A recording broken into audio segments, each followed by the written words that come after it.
Untuk fokus sebentar untuk kurang lebih 5 sampai 7 menit untuk mendengarkan katekes atau katekisasi minggu ini. Materi katekes mingguan tanggal 9 Maret 2025, Gereja Bethel Tabernakel Kristalon Tulungagung.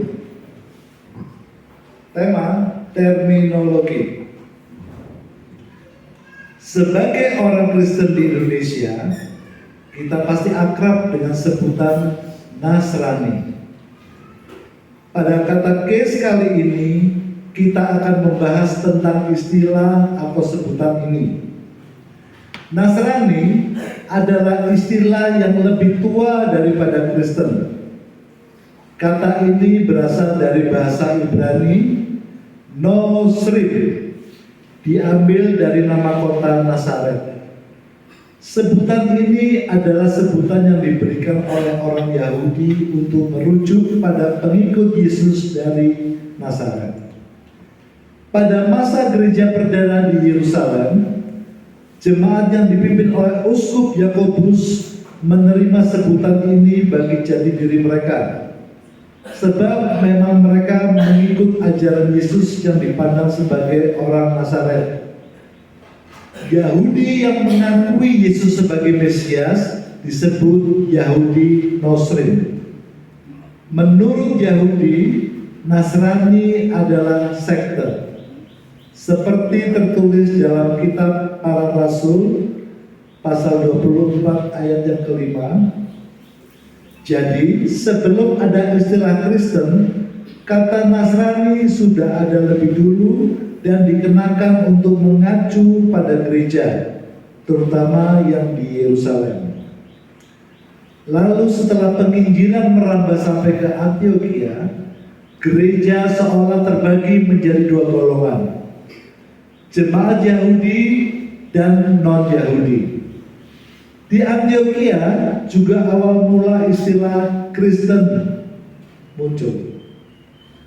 Kristen lebih digunakan untuk merujuk pada orang non-Yahudi yang mengikut Yesus.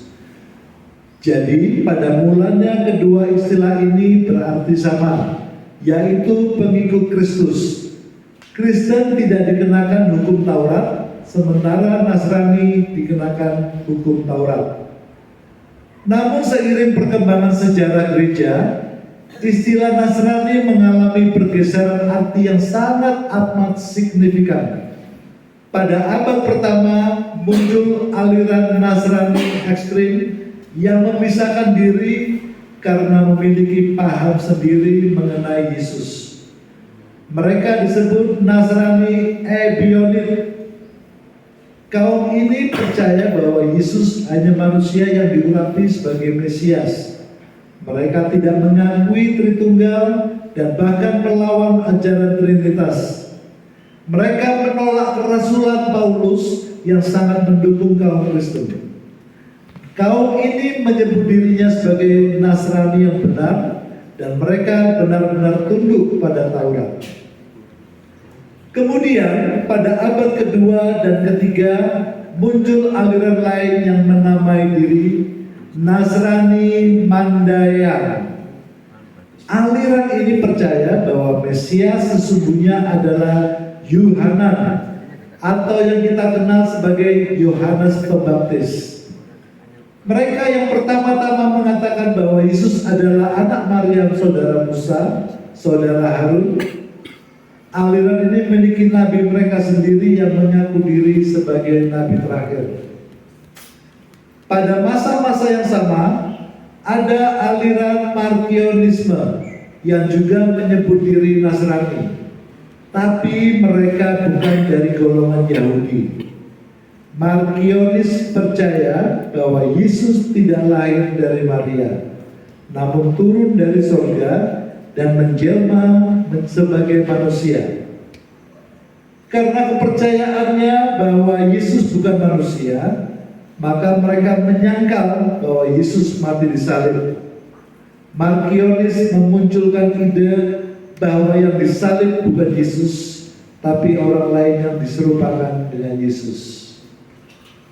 Aliran-aliran sesat ini sangat kuat dalam menyuarakan bahwa diri mereka adalah Nasrani.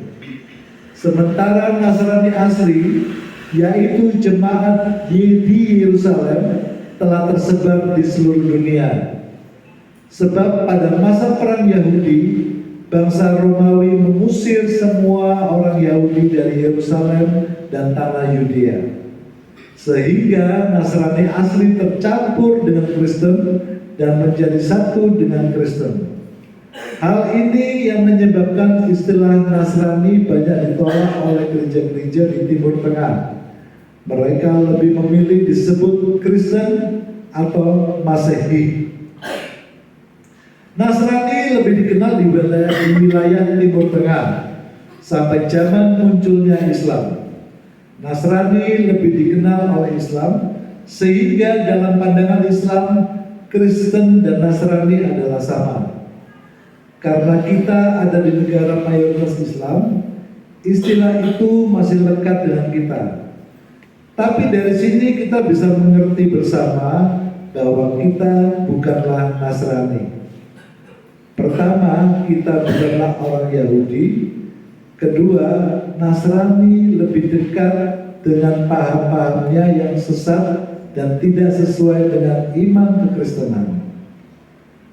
Marilah kita mohon pada Kristus Tuhan kita untuk melindungi gerejanya dari segala pencobaan dan gangguan. Biarlah kita dipelihara dalam jalan kebenaran. Kemuliaan pada Bapa dan Putra dan Roh Kudus, seperti pada permulaan, sekarang, selalu, dan sepanjang segala abad.